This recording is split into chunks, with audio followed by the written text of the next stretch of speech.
AEW Double or Nothing was an amazing pay-per-view. I gotta tell you, man, AEW has been, you know, batting it, batting 1,000, hitting home runs every pay-per-view so far that I've watched. Full Gear, Revolution, and now Double or Nothing. On top of Double or Nothing last year, I think they topped themselves. Not one, you know, bad match. Well, on the main card anyway. All the matches were well done, and my hats off to AEW. Great job, amazing content. Loved it. But let's start with the one match that I was begging for it to end. That was the match that started on the buy-in. That was actually courtesy of the buy-in show, and that was Private Party versus Best Friends. And this was for the crowning of a new number one contender for the tag titles, the Best Friends. They win the match, and thankfully so, because Private Party, their botching isn't private, it's very public. They suck. They are absolutely overrated. Can they get shit done in the ring? When they can pull off great moves, but how many times is that one guy Isaiah gonna, botch a move? And again, they're still doing the same crap where it seems like they're waiting to do the moves. You don't do it fluidly. They just have to wait. Someone's watching. Okay, do the move. And you can tell that that Trent and and Chuck are like carrying them in this match. They're like right there waiting on them to do a move. They're making sure that they catch them. I don't know how many times the one guy from Private Party, Isaiah, had to keep getting helped in the match. They got something there, but they need to keep working on it. They need to kind of stop over doing moves, just do the moves. Don't try to impress people. First, get the moves down right. Then you can impress people with the move. Talk about a botch fest. Holy crap. Not on Best Friend's part. They were good. Private Party, your botching is not private. It's public. You need to fix it ASAP. Now let's get on to the main card. Like I said, every match was done very well. Hats off to the producers, people who worked the match through, the performers themselves, the wrestlers, great. Let's go with the Casino Ladder match. And the order of appearance is Kazarian first, then Scorpio Sky. SCU, a la the demolition in Royal Rumble when you saw the Axe and Smash start off. Then here we got Scorpio Sky and Kazarian, they go at it. Maybe after a minute or so, it kind of went by because it's every 2 minutes, 2-minute intervals, however, after every 2 minutes, another wrestler comes in until all 9 are in the ring. And they went at it, and then in came Skip Sabian. Darby Allin came in afterwards, Orange Cassidy, who acted like he didn't know how to use a ladder, which was hilarious. He laid the ladder down, he stepped on the ladder, went to reach for the casino chip.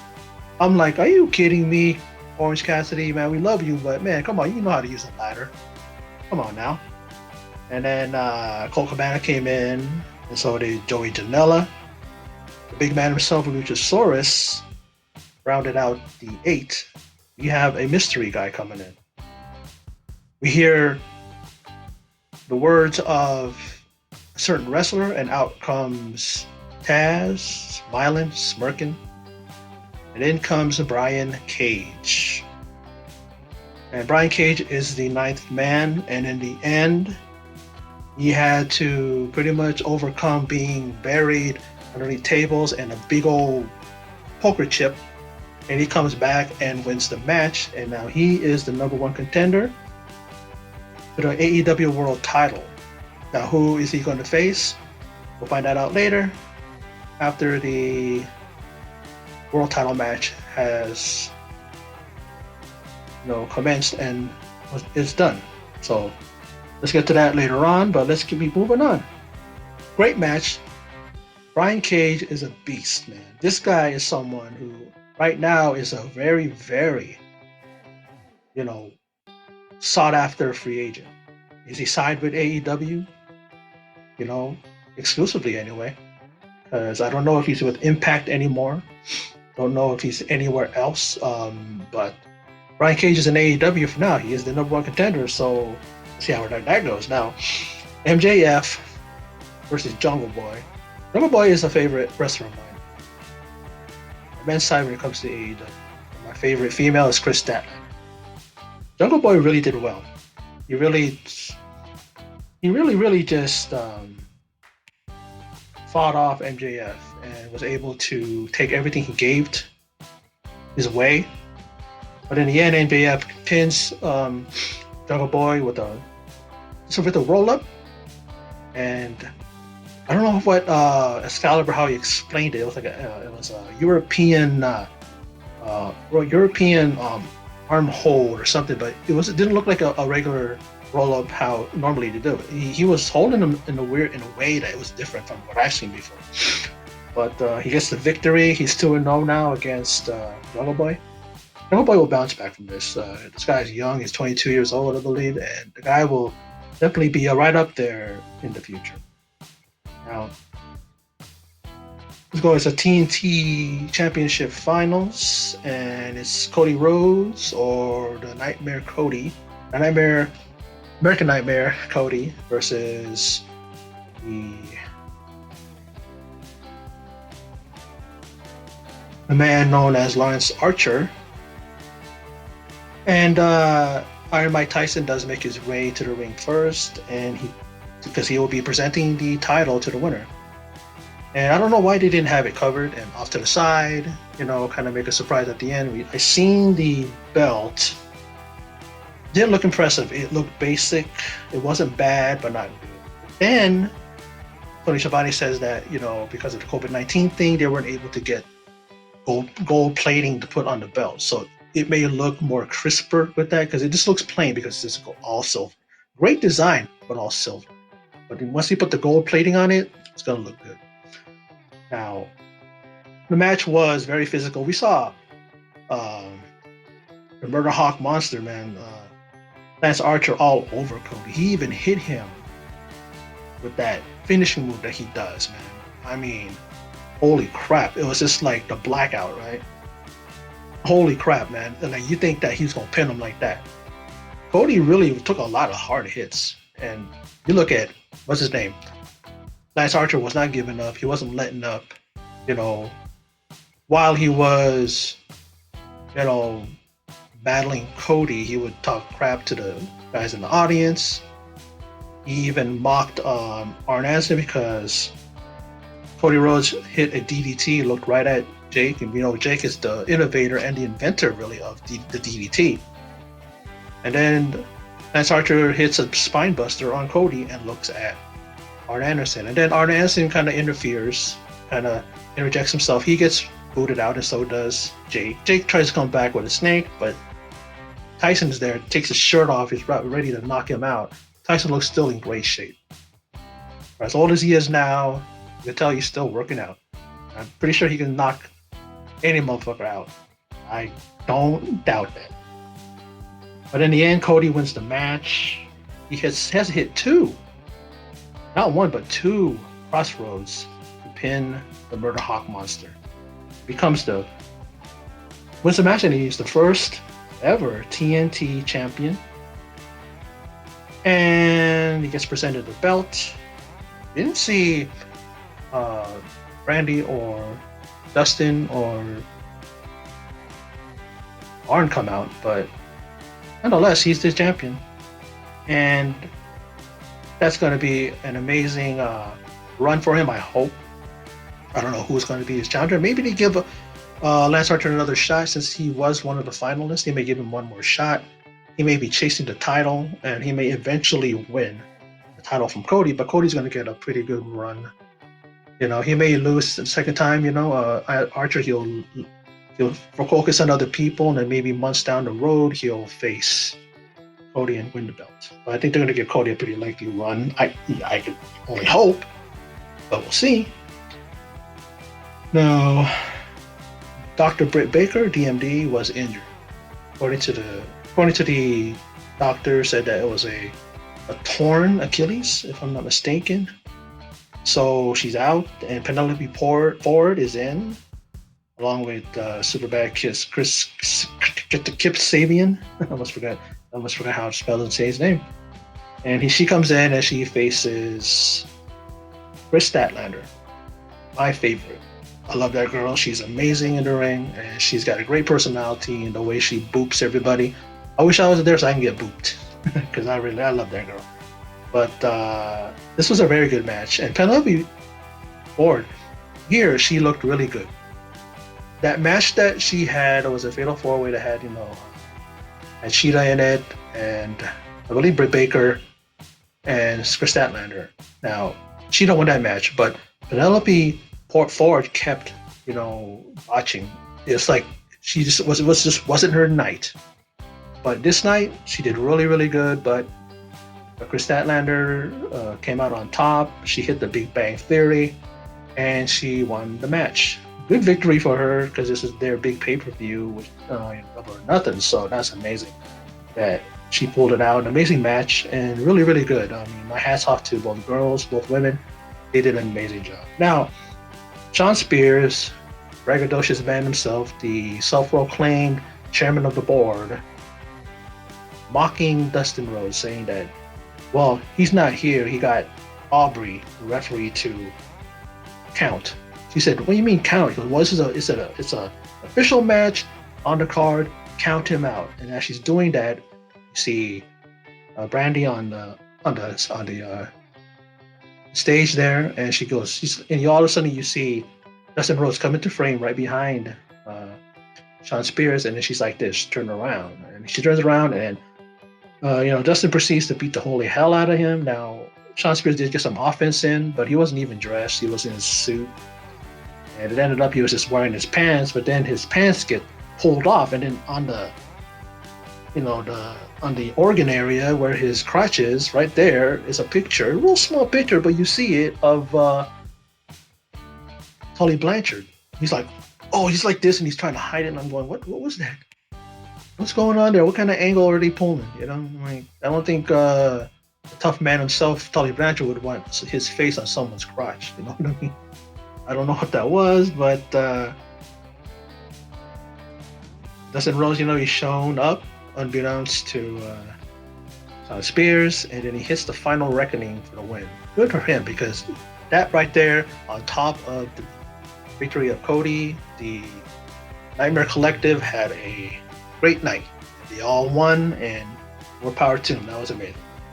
Now, Hikaru Shida, not Hickory. I don't know what Dasha's doing. Dasha Gonzalez, she needs to get it right. It's Hikaru. The announcers even say it. Say it right, please. And she takes on Nyla Rose for the women's title. Now, the match was pretty much almost all Nyla Rose, but Shida got her licks in. She was able to take the kendo stick from her and give her a damn good wax with it. Lashings. I mean, whatever you want to say, she was swinging away like she was stepping up to the plate. And it also ended up in the crowd. It ended up on the ringside. And very physical. I mean, we saw Shida even throw pretty decent hip toss on a big wrestler like Nyla Rose into like one of those poker chips. We saw that happen earlier in the match with Brian Fury, and we see it again with Nyla Rose. And one thing I gotta say about Nyla Rose is that at least she makes the women look good. She takes her hits, she sells the moves. So it's not about just her being a big wrestler that no one can touch, and no one can, take off her feet, and she makes it believable. I mean, as much as people want to criticize Nyla Rose, but I seen her in this match and she did very well. It depends on the opponent. I think it depends on the opponent that she has. That she'll look good, and sometimes she looks decent, sometimes she looks awful, but it just depends on the opponent. And Sheeta is a very good opponent for her. So it's great that they had this match. And perfect opponent for Nyla Rose. And it was a great match. In the end, Sheeta hits an avalanche Falcon Arrow. Very impressive. From the top rope. She was standing on the top turnbuckle when she did it. And she did the whole thing on Dynamite when she put her through the table. Her feet were on the second rope. So that was even more impressive. Didn't put her through a table, but she hit that Falcon Arrow, that avalanche Falcon Arrow. And she got the victory, and she has the Women's Championship, and she is the new champ. Well, actually, a little correction. That's not when she pinned her to become the champion. She then went on to waylay her with kendo strikes, setting her up for a running knee strike. She gets the pinfall and becomes the new AEW Women's Champion, and the commentators even made mention of Hana Kimura. Apparently, Shida may have had some matches with her and probably was friends with her, but she was a fellow Japanese wrestler who recently passed away, as many of you know. And she was emotional, not only to win the championship, but also because maybe she was thinking about Hana Kimura at that moment as well. And good on her. She's a favorite of mine. I think she's great. She's right up there with Kairi Sane, Asuka, these other female Japanese wrestlers that I love. There's something about them, training that they have in Japan, that when they come to America, it's just amazing seeing what they can do. So, congratulations to Shida. And like I said, great match. Now, also, I want to say something. It was kind of in passing, but Tony Schiavone, he was trying to talk about Nyla Rose. And she says something about that man, that woman, that wrestler, like he let it slip, because we know that Nyla Rose is transgender. So I don't know if what he was thinking, but he said that. I'm like, holy crap, he let that slip, because as far as AEW is concerned, as far as a lot of people are concerned, she's in the female division. So Nyla Rose, I don't know, but it's gonna happen with that. It's just a slip of the tongue. I know, but maybe I was just hearing things. I don't know, but it just sounded like he said that man, that woman, that he had to change his what he said. It was a slip of the tongue, sure, but I don't know, man. You might be getting talked to by Tony Khan. Say, hey, don't let that happen again, because we regard her as a woman. And as far as anybody concerned, she is.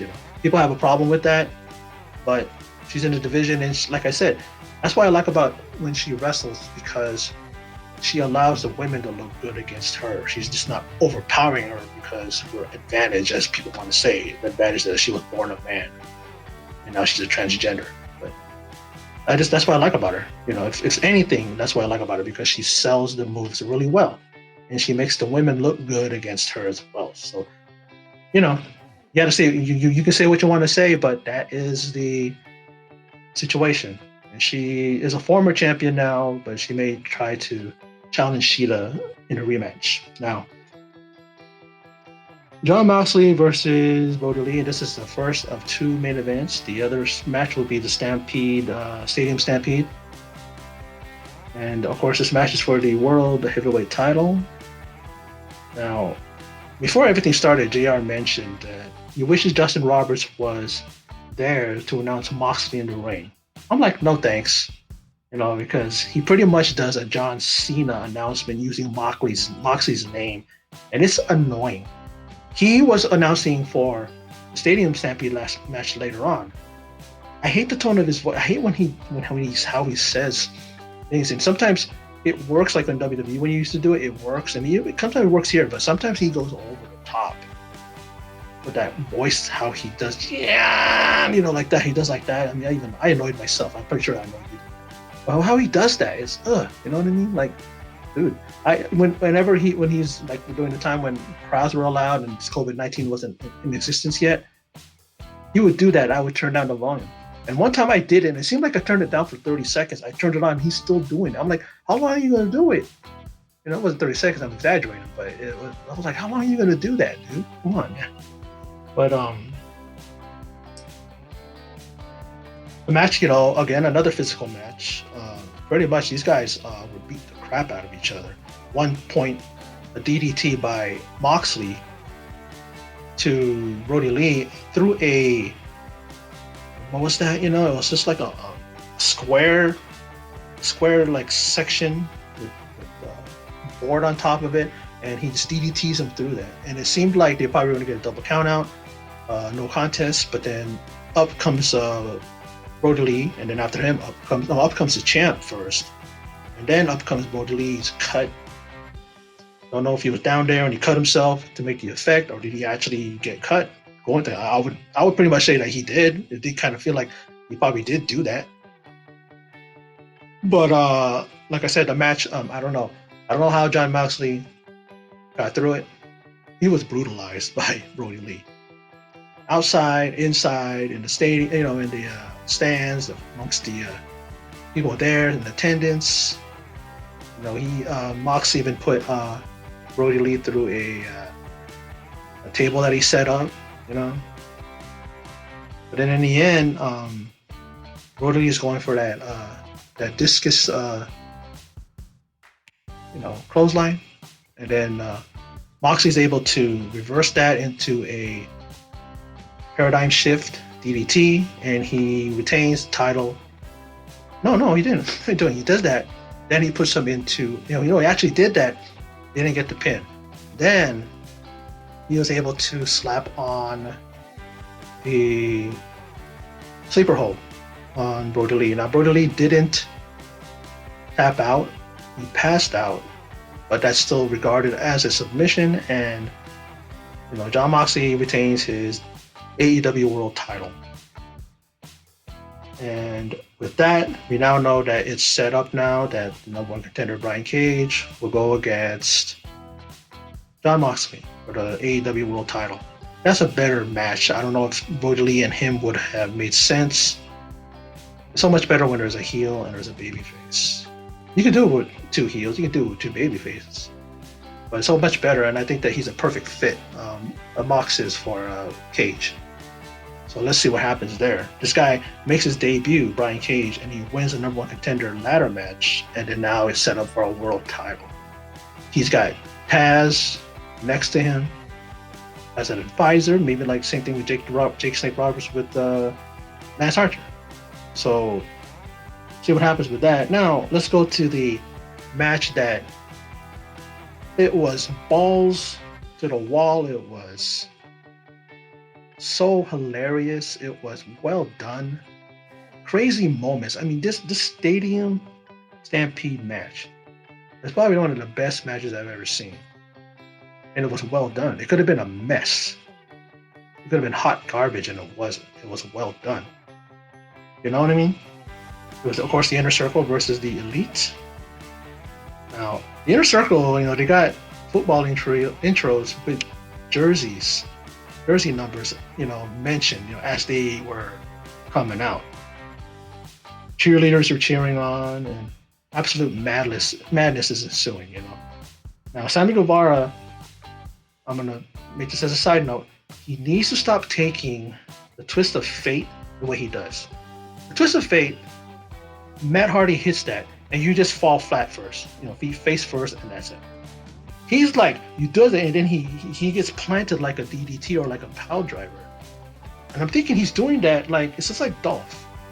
Because he's going to break his neck one of these days. Like Dolph does that. He oversells. Like when you see Dolph take any kind of move, he oversells it. He wants to make the person look good. I think Sammy's trying to make the move better, look good, but it's like he's going to hurt himself the way he does it. But these guys are, trust each other, and I'm sure Matt Hardy is not going to try to hurt him, but he needs to stop. It's just like the whole thing when he got run over by the by the golf cart, and you can see he hits his head purposely hard on the windshield. It's like, come on, Sammy, man, you need to kind of calm down a little bit. You're young, sure, but do you want to be sipping a straw through the damn thing, kind of thing, when you're being paralyzed, whatever? Come on, you know. But there's a situation with Matt Hardy in a pool, and I'm like, in a pool in a football stadium. Yeah, you can swim while you're watching a football game. But anyways, how many incarnations of Matt Hardy was there? Like they would, like the Ortiz and Santana were burying, they can dip in his head in the water, pulling him up. He's Matt Hardy version one. Puts him up, they dunk him again, put him up. He's classic Matt Hardy. And then they dunk him again, and he just keeps becoming different versions of Matt Hardy. It was hilarious. It was so hilarious. And all I gotta say on the side note is that AEW is better, for it when it comes to the COVID-19 and what it's done. It's caused people to change their plans, how they present themselves, especially wrestling. WWE seems to have stayed the same. Like, it seems like it's just as boring as when they had a crowd. But AEW, it gets better and better. Well, let's get back to the Stadium Stampede match. It was hilarious, like I said. And I've never been more entertained. That end zone to end zone Northern Lights suplex by Matt Jackson to Sammy Guevara was so effing awesome. He's like doing that thing, and he's going from the end zone, going down the field. He cut away to other parts of the area, looking at the other guys wrestling, and then again he's doing it. And I'm thinking Sammy Guevara must have been dizzy, and he must have been so disoriented for some time. They could have done some clever editing where they would do something, they would stop, and then they would roll again, because it was filmed. Especially the Matt Hardy thing where they were dunking him, and then he would be a different version. That couldn't have happened in one take. You know what I mean? It couldn't have. But that was just crazy. And then we see the debut. I guess it's the brother of the late, Vanguard One, and that is Neo, or Natural Electric One. And I guess Neo is a take on, Matt Hardy. Jeff Hardy's kind of almost like a take, because of course his nickname is, his middle name is Nero. So I guess a Neo is probably a take on his name, but it makes his debut, and then Sammy Guevara ends up getting deleted with a one-winged angel by Omega through a bunch of tables. And that was awesome as well. And the deletion of Sammy Guevara and the pinfall, it gives the Elite a victory over the Inner Circle. And the Elite stand tall, and the the pay-per-view ends. Now all I gotta say is, top that, WWE. Your competition is here. You need to step it up. You want to act like they don't exist, that they're not a problem. The fact that all the pay-per-views from late 2019, since they started, to now, have been top-notch. I would pay $100 for a pay-per-view. That's how good these pay-per-views are. That's how guaranteed I know that I'm going to be entertained. These guys know what to do. They don't let these guys have restrictions. They let them do their thing. That's the reason why it's so damn good. So think about it. I hope somebody from WWE watched this pay-per-view. Maybe they can get some ideas. Maybe they can understand that there's some things that we need to do in order to make the matches great. Let's just see, because the upcoming pay-per-view is Backlash for WWE. Let's see if they could do something different. Let's see if they can top it. Double or Nothing. Gotta wait and see, but that was my thoughts, review, results of AEW Double or Nothing. I absolutely enjoyed it. An amazing pay-per-view. Right on the heels, like I said, of Revolution and Full Gear. Amazing. Holy crap. That's all I can say. Great pay-per-view. Great job, AEW. You guys know what we fans want. You listen to us, and we thank you for that. And all I gotta say is, Well, it's time to end this video. So for those of you who stopped by and checked it out, I really, really do appreciate it. And in closing, and as always, take care.